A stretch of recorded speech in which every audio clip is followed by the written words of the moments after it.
Good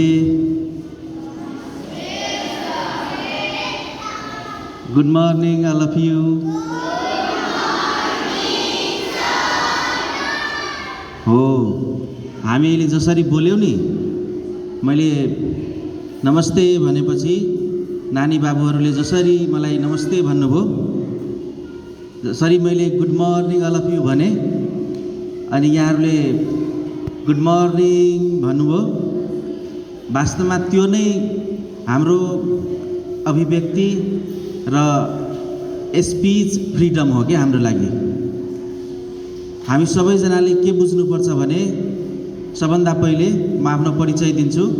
म पूरन गुप्ता, नेपाल पत्रकार महासंघ धनुषा शाखाको अध्यक्ष। इट्स मी पूरन गुप्ता,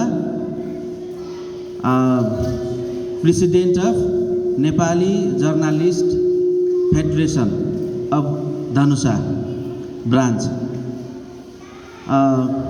नानी बाबुहरूलाई आज अब यो उमेरको हिसाबले अलिकति डिफिकल्ट हुन सक्ला, तर यहाँहरूलाई म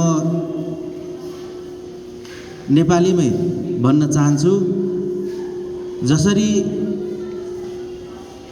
हामी पत्रकारिता गर्छौँ, हाम्रो पेसा पत्रकारिता हो। पत्रकारिता स्वतन्त्र हुनुपर्छ। प्रेस फ्रिडमको लागि हामी जुन कुराहरू सुन्छौँ त्यो पत्रकारहरूको लागि मात्र नभएर विश्वव्यापी मान्यता अनुसार सबैजनालाई बोल्ने, स्वतन्त्र रूपमा आफ्नो कुराहरू राख्ने अधिकार हुन्छ र त्यसलाई अभिव्यक्ति स्वतन्त्रता भनिन्छ। हामी हिजो मात्रै मे 3 तारिकको दिन प्रेस स्वतन्त्रता दिवस मनाएका छौँ र मे 3 लाई विश्वव्यापी मान्यता अनुसार संयुक्त राष्ट्रसङ्घको घोषणा पत्रमै संयुक्त राष्ट्रसङ्घको महासभाले मे 3 लाई प्रेस स्वतन्त्रता दिवसको अवसरमा विश्वव्यापी रूपमा मनाइरहेको अवस्थामा हामी हिजो मे 3 तारिकको दिन नेपालका सम्पूर्ण पत्रकार जगतले विश्व प्रेस स्वतन्त्रता दिवस मनाएका छौँ। हाम्रो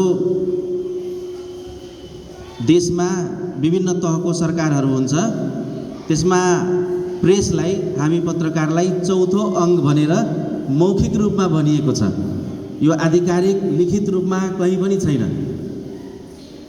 एउटा सरकार, एउटा न्यायपालिका र एउटा व्यवस्थापिका संसद, यो तीनटा पछि चौथो अङ्ग हामी पत्रकारितालाई मौखिक रूपमा नेताहरूले पनि र आम जनताहरूले पनि वा जनमानसमा यो पत्रकारिता चौथो अङ्ग भनेर मौखिक रूपमा आधिकारिक कतै पनि कोड गरिएको छैन। यद्यपि हामीले पनि त्यसलाई स्वीकार गरेर हाम्रो पेशागत धर्म, मर्यादा र दायित्वलाई निर्वाह गर्ने क्रममा छौँ र मे 3 तारिक जसलाई चाहिँ विश्वव्यापी रूपमा प्रेस स्वतन्त्रता दिवसको अवसरमा मनाइन्छ, हामीले के बुझ्नुपर्छ, नानी बाबुहरूले के बुझ्नुपर्छ भने जसरी प्रेस फ्री हुनुपर्छ, स्वतन्त्र हुनुपर्छ, त्यसरी नै हरेक नानी बाबुहरूलाई बोल्ने, आफ्नो अभिव्यक्ति राख्ने स्वतन्त्रता छ र त्यही कुरा हामी प्रेस स्वतन्त्रता दिवसको रूपमा मनाउँछौँ र त्यसको कम्पोनेन्ट पनि अभिव्यक्ति स्वतन्त्रता हो। हरेक नागरिक जब कुनै पनि देशमा जन्मिन्छ, उहाँहरूको मौलिक अधिकारहरू जस्तै मौलिक अधिकारभित्र नैसर्गिक अर्को अधिकार पनि के हुन्छ भने हामीले फ्री रूपमा आफ्नो कुरा अभिव्यक्ति राख्नुपर्छ। जुन देशमा अभिव्यक्ति स्वतन्त्रता हुँदैन, जुन देशमा प्रेस स्वतन्त्र हुँदैन, त्यो देशमा अधिनायकवाद लागू हुन्छ वा हाबी हुन्छ, हामीले मान्नुपर्छ। अभिव्यक्ति स्वतन्त्रता, प्रेस स्वतन्त्रतालाई लोकतन्त्रको फाउन्डेसन पनि भनिन्छ। जहाँ प्रेस र स्पीच फ्री हुन्छ, फ्रिडम हुन्छ, त्यहाँ मात्र लोकतन्त्र अगाडि बढ्न सक्छ, लोकतन्त्र सार्थक सुदृढ हुन्छ भन्ने कुरा विश्वव्यापी मान्यता छ र विश्वका हरेक लोकतान्त्रिक देशहरूले यो कुरालाई अंगीकार गरेर अगाडि बढिरहेको अवस्था छ। तपाईँहरूको जुन उमेर समूह छ, म धेरै कुरा गर्दिनँ। यहाँहरूको उज्जवल भविष्यको कामना गर्दछु र आज मलाई जुन किसिमले विजडम इन्टरनेसनल स्कुलले यहाँ बोलाएर यो अवसर दिनुभयो, यी कलिला भविष्यहरू जो भोलि तपाईँहरू अब विभिन्न एज समूह हुँदै जेनजी हुँदै भोलि गएर अब कतिपय यसमा म हेर्दैछु भोलि गएर नेता बन्नुहुन्छ, मन्त्री प्रधानमन्त्री बन्नुहुन्छ।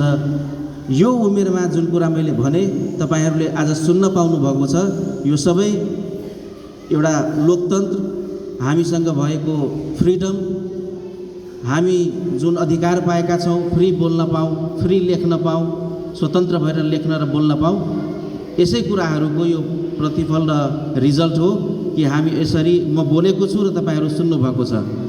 म पुनः